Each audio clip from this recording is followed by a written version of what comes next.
নমস্কার, ভৌতিক বাঙালির আনকাট সিরিজের আরও একটা এপিসোডে আপনাদের সবাইকে সুস্বাগতম। আজ আমাদের সঙ্গে আছেন শ্রী অভিজিৎ ভট্টাচার্য। আজ উনি আমাদের ওনার কিছু ভৌতিক অভিজ্ঞতা নিজের মুখেই শোনাবেন। তাহলে শুরু করা যাক।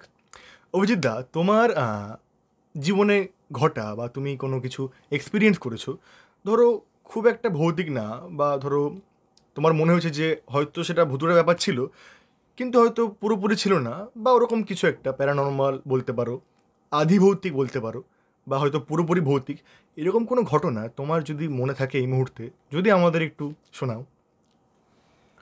আচ্ছা, ভৌতিক ঘটনা তো প্রত্যেক মানুষের জীবনে কোনো না কোনো এক্সপিরিয়েন্স থেকেই থাকে। অনেকের জীবনে খুব ভয়ঙ্কর থাকে, অনেকের জীবনে হালকা ফুলকার ওপর দিয়ে যায় আর কি। কিন্তু আমার জীবনে যে অভিজ্ঞতাটা, সেটা একদম রিয়েল টাইম অভিজ্ঞতা। সেটা হচ্ছে, আমি পেশায় যেহেতু একজন মেডিকেল স্টাফ, মানে হসপিটালে চাকরি করি। আচ্ছা। তো সেক্ষেত্রে কী হয়, আমাকে কিছু কিছু সিচুয়েশান আমি খুব সত্যিকারের সামনে থেকে ফেস করেছি, যেটা হয়তো শুনতে খুব অবাস্তব লাগতে পারে, কিন্তু একদম সত্যি কথা। যারা এখানকার মেডিকেল এমপ্লয়, যদি যারা শুনছে তাদের মধ্যে যদি কেউ মেডিকেল এমপ্লয় থেকে থাকে, তারা এই ব্যাপারটার সঙ্গে খুব অতি পরিচিত হবে, কারণ এটা ওদের সাথে হয়তো কখনো কখনো ঘটেছে। এটা খুব স্বাভাবিক একটা ঘটনা। সেটা হচ্ছে, আমি সাগর দত্ত মেডিকেল কলেজে পেশায় কর্মরত আর কি।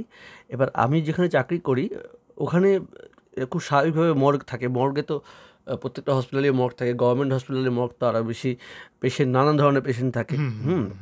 তো এরকম কিছু ঘটনার একটা ঘটনা বলি। কারণ আমি যখন রাত্রবেলা ডিউটি করছিলাম, আমার ডিপার্টমেন্টটা আইসিসিউ, ক্রিটিক্যাল কেয়ার ইউনিট, যেখানে বেশ কিছু মানুষ, মানে খুব ডেঞ্জার জায়গা বলতে পারে। এখানে মানে লোকজন বাঁচার থেকে মারা যায় বেশি আর কি। সেখানে খুব ক্রিটিক্যাল একটা সিচুয়েশন পেশেন্ট থাকে, সমস্ত ক্রিটিক্যাল পেশেন্টগুলো ওখানেই অ্যাডমিট হয়।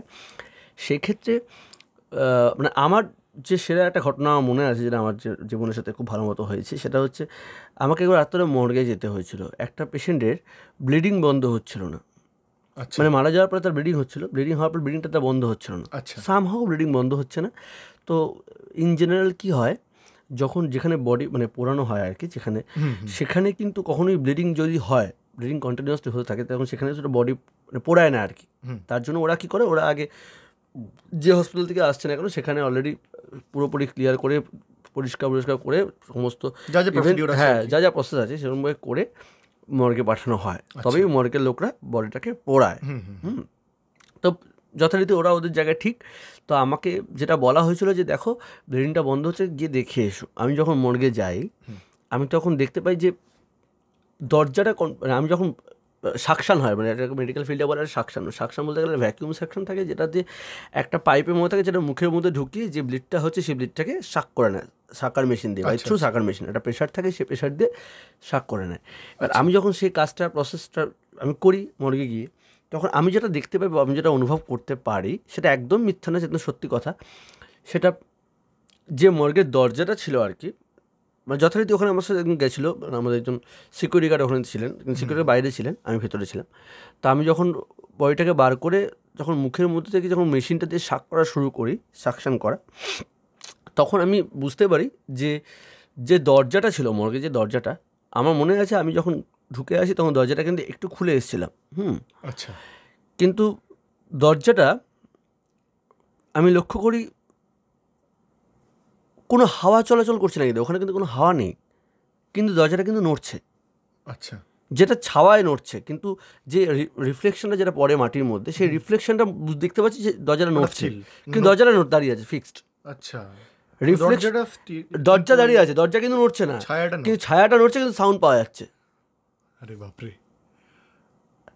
আমি সাউন্ড শুনতে পাচ্ছি, কিন্তু আমি যখন দরজাতে দেখি, দরজাতে ফিক্স দাঁড়িয়ে আছে, কোনো হাওয়ার তো কোনো প্রশ্নই নেই, ওখানে পুরোপুরি এয়ার টাইট, ওখানে হাওয়ার কোনো প্রশ্নই নেই। তো সেক্ষেত্রে আমার এসি চলছে, ওখানে হাওয়ার কোনো প্রশ্ন নেই, হাওয়া চলাচলে।